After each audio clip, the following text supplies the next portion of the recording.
Educación Sexual Integral. Es un proyecto que se presentó en septiembre del 2019 y se tramitó durante el 2020. Producto de esta tramitación, nosotros como la organización Padres Ciudadanos invitamos a un psicólogo, psicólogo clínico argentino, experto en prevención del abuso sexual integral. ¿Por qué? Porque en Argentina ya está siendo implementada la ESI hace mucho tiempo. Y quisimos saber como experiencia comparada, ¿qué están haciendo ustedes? ¿Cómo les ha ido con este proyecto?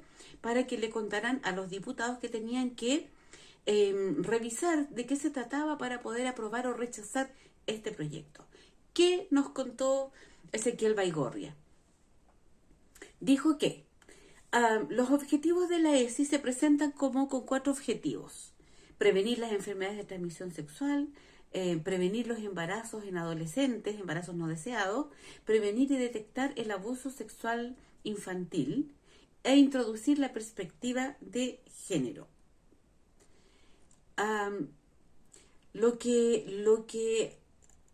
¿Cómo se plantea este programa?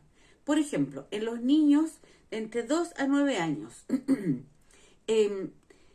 les dicen que, bueno, van a aprender a diferenciar entre el cuerpo entre niños y niñas, las partes del cuerpo, cómo nacen los niños, de los lugares y conductas públicas y privadas, de los modos de reconocer y decir no ante contactos incorrectos y de la masturbación. ¿A qué lleva esto? A la iniciación temprana de la sexualidad, a la erotización de la infancia, a la desinhibición a temprana edad. De 10 a 14 años se les habla de la de la menstruación y otras transformaciones típicas de la pubertad, de los sentimientos y emociones relacionadas con el deseo. Estamos hablando de niños de 10 años, de la orientación sexual, es decir, no lo que su cuerpo biológico dice, sino que de lo que su mente le dice que es. Eso es la orientación. El sexo es lo que somos biológicamente, según ellos, ¿cierto? Y la orientación es lo que tú crees que eres. Después se les habla de qué es lo que significa crear y mantener una relación afectiva, de los juegos sexuales y presexuales y de las relaciones interpersonales. ¿Qué es lo que produce eso? La desafectivización de la sexualidad, es decir, sexo y afecto no van juntos. Sexo para buscar placer. También le dicen que la ESI es parte de la vida.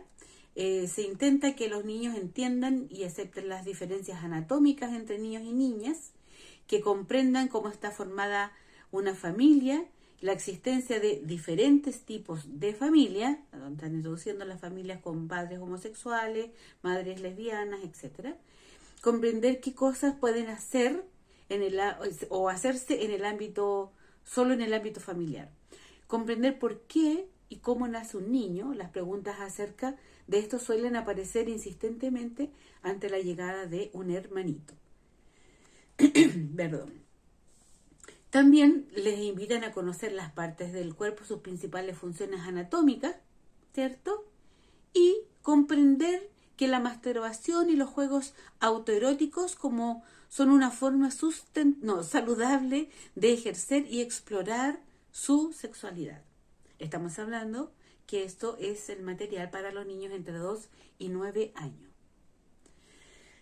Lo que hemos aprendido es que un niño entre los 3 y 4 años está naturalmente se está tocando sus genitales, se autorreconociendo y seguramente está percibiendo algunas sensaciones, y eso es algo natural que se acaba después de un tiempo. Es más, este psiquiatra nos contaba que él, cuando tiene que evaluar a un niño para saber si ha sido abusado sexualmente, la masturbación entre los 7, los 8, los 9 años, una masturbación constante, es un indicio de un abuso sexual. Después dice que es lo que provoca esto que estábamos conversando, provoca la promoción de la masturbación en los niños la erotización temprana, despertar temprano de la sexualidad, naturalización y la aceptación del voyeurismo y el exhibicionismo. ¿Por qué? Porque esto está en la sala de clase, no es que están en la casa enseñarle a masturbarse delante de los compañeros, mirarle los genitales a los compañeros, que se los miren a ti, ¿cierto? Y que se masturben entre ellos.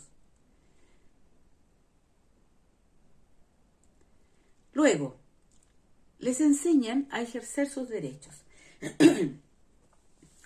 Lo que el rechazo, les enseñan a rechazar absolutamente a las personas con características de una orientación sexual distinta. Nosotros no estamos queriendo que eso discriminar a nadie. Pero dice que habilita todo, con esto que les están enseñando estos derechos, habilita todo tipo de prácticas sexuales perjudiciales para la salud de cualquier niño o adolescente.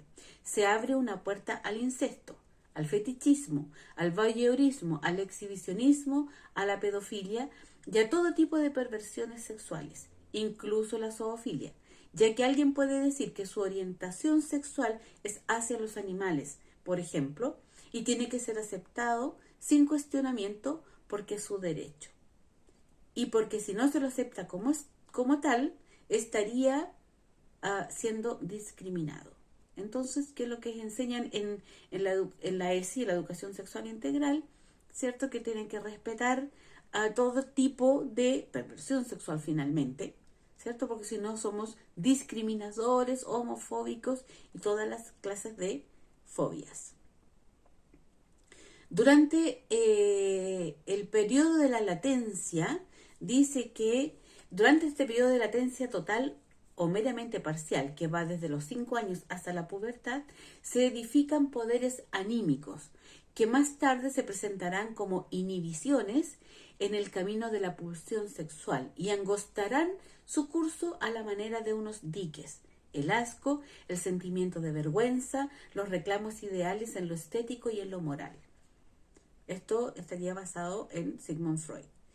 Para Freud, los diques anímicos constituyen una resistencia contra los deseos y los excesos sexuales, lo que impediría caer en la perversión y funcionaría como un contenedor y regulador de las pulsiones. Sin la represión sería imposible la vida en sociedad, ya que lo que ésta hace es poner límites a los impulsos considerando el daño que pueden provocarle a otro. Además, si no existieran estos diques psíquicos, los impulsos sexuales provocarían displacer en la persona. Es mediante esta sublimación que se adquieren los logros culturales. ¿Qué es lo que quiere decir aquí? Que con esos diques que naturalmente se forman, el niño aprende a decir no a un montón de cosas. De hecho, cuando el niño es pequeño, uno le dice que no meta el dedo al enchufe, que no se ponga la comida en la cabeza, que no bote el agua cuando se está bañando. Es decir, le estamos poniendo límites a conductas.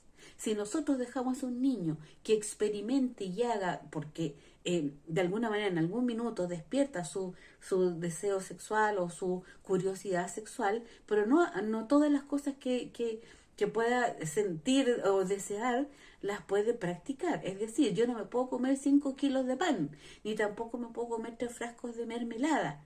¿Por qué? Porque no tengo límites, porque todo aquello que yo haga en exceso, ¿cierto? Me haría daño, o lo que yo haga que no corresponde, porque tampoco puedo comerme una paloma muerta que encontré en la calle. O sea, hay cosas que no se pueden hacer y no se deben hacer. ¿Por qué? Porque nos dañan a nosotros mismos. Después, dice que existen tipos de abuso sexual infantil. Como experto preventor de educación de abuso sexual, existen distintos tipos de abuso. El exhibicionismo, el voyeurismo, que es cuando una persona está buscando ver a otra en actitudes sexuales. El abuso verbal, emocional y psicológico.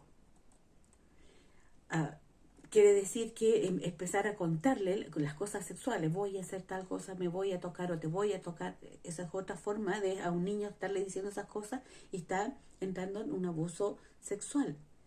Eso era sin contacto físico. Con contacto físico, ¿cuándo es un abuso sexual? Según este psicólogo Ezequiel Baigorria, dice cuando el froterismo, es decir, cuando se frotan los genitales de un adulto con una niña o un niño, o el manoseo, o la masturbación, cuando el abusador le pide a la víctima que lo masturbe. Luego el perverso le enseña a masturbarse a la víctima. La ESI, además, bueno, esto es terrible, o sea, induce al niño a este, ¿por qué? Porque el niño ya está hipersexualizado desde los 2 años, le estamos hablando de sexualidad todo el tiempo, de la masturbación, de los genitales, le estamos hablando de las orientaciones, desde los 3, 4 años, ¿qué va a entender un niño? Si hasta nosotros que somos adultos nos cuesta entender estas orientaciones. Según en la ONU dice que hay 130 o más orientaciones sexuales. O sea, bueno, luego dice que la ESI funciona como una herramienta de transmisión ideológica. Concibe a la escuela como un ámbito de resistencia. Ataca directamente a la familia. ¿Por qué? Porque dicen que las familias aparecen muchas veces como la causa directa de los problemas escolares de los niños. Otras como una causa indirecta, que su mala constitución no brindaría el ambiente propicio para la socialización infantil, condición sin la cual puede desarrollarse plenamente la escolarización de los niños. Siempre para un abusador sexual es un problema que el niño tenga padre, tenga madre. O si no, sabemos las cosas que han pasado con los niños del Sename, que están al resguardo del Estado, que debiera proteger a esos niños, y hay niños muertos. 1.313 niños que deben ser ahora muchos más, que no sabemos cómo murieron, ni por qué murieron, ni quién los mató. Por lo tanto, obviamente que este plan o este proyecto es un plan de educación sexual integral,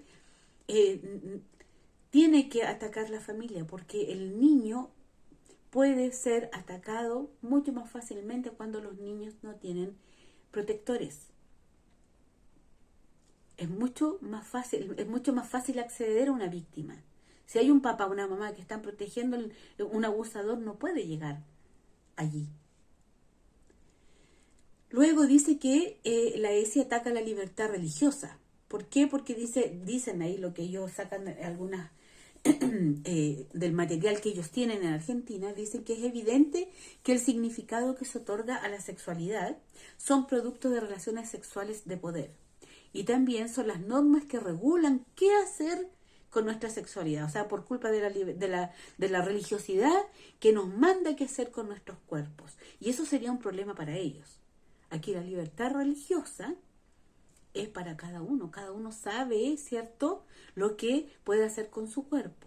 Lo que no se puede hacer es imponer una educación sexual a niños en base a nada, en base a lo que ellos creen, lo que nosotros creemos. Si nosotros somos creyentes y creemos que el sexo es para la adultez, que está preparado para el matrimonio, para la perpetuación de la especie, para practicar, ¿cierto?, y manifestarse amor, bueno, eso es lo que nosotros creemos, y además tenemos una base científica, porque la ciencia avala lo que nosotros creemos. Lo que ellos creen no tiene ninguna ciencia, no tiene una base científica, es solo una creencia. Entonces, es lo que ellos creen, ¿cierto? El mundo LGBTI con su Agenda 2030, a lo que nosotros creemos en nuestra libertad religiosa.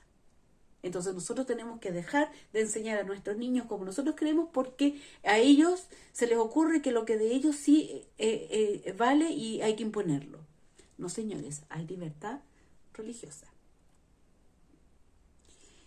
Después, dice, ¿se acuerdan que la ESI introducía la perspectiva de género? Bueno, dice que no es perspectiva de género, es ideología de género.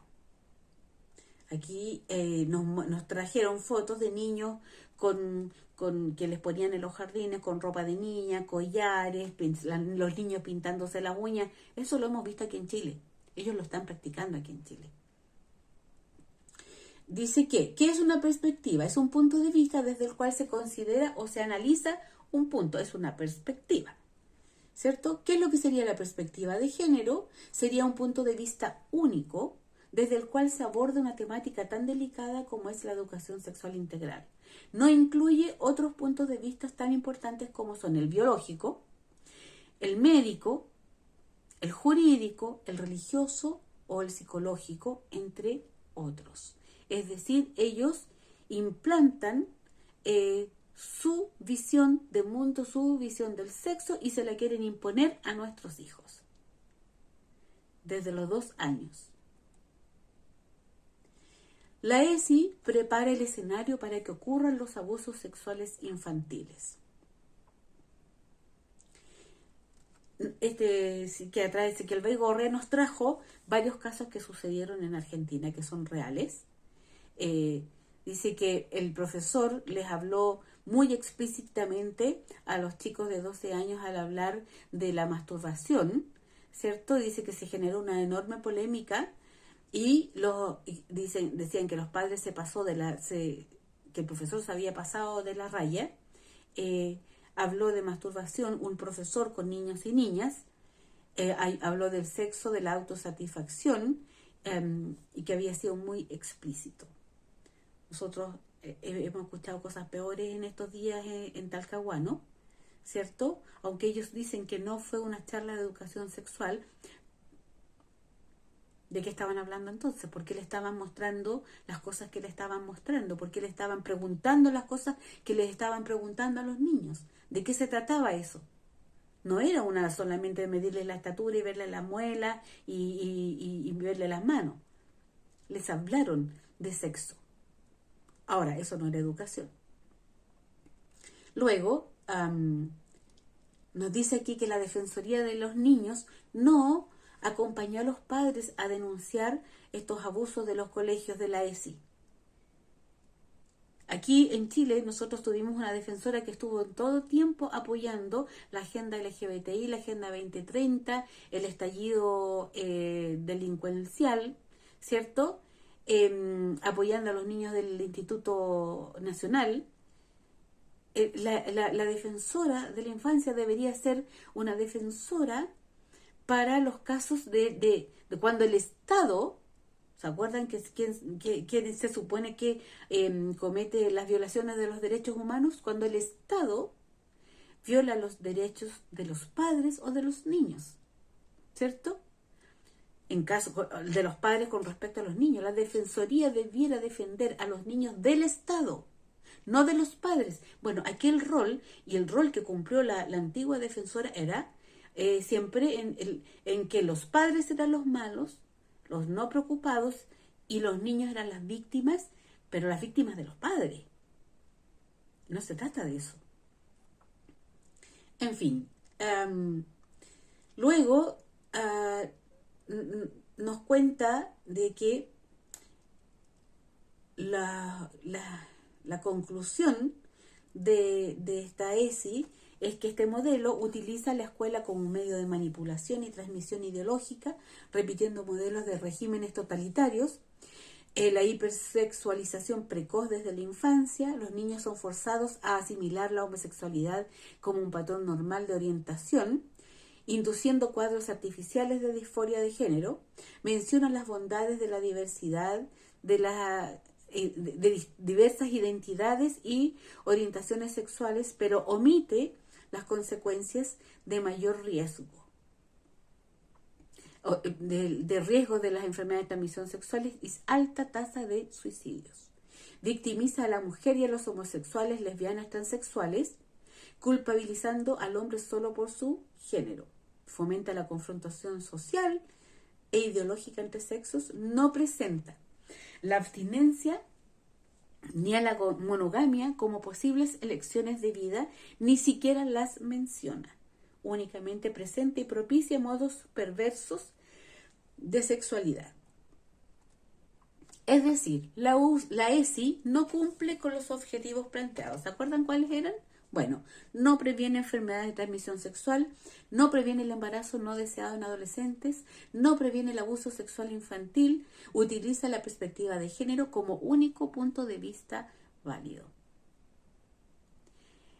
La ESI fue rechazada en este país, no es ley, no es una política pública. El ministro de Educación dijo que cualquier colegio que estuviera implementando la educación sexual integral es por voluntad del director y de su proyecto educativo. Es decir, estaría haciéndolo por deseo propio. El ministro se lavó las manos. Por lo tanto, padres, ustedes tienen el deber y la obligación de solicitar el proyecto educativo de su colegio, saber y conocer el programa de educación sexual en el cual usted debiera haber participado, porque los programas de educación sexual se crean con la comunidad educativa, profesores, administrativos y el centro de padres y apoderados. Existe el decreto 327 donde están todos los derechos de los padres, yo se los voy a hacer llegar, y cuando usted vea que sus derechos son vulnerados, usted tiene que reclamar ante la Superintendencia de Educación. Es como el CERNAC del comercio. Bueno, la superintendencia es para reclamar con todo, la Superintendencia de Educación, reclamar con todas las cosas que tengan que ver con la educación y con los establecimientos escolares. Para eso existe. Y si usted no reclama, no pone las quejas, entonces nunca va a tener respuesta. Padres, tenemos derechos. Tenemos el derecho preferente de educar a nuestros hijos según nuestra propia visión, nuestros principios y valores. Por eso usted escoge colegio.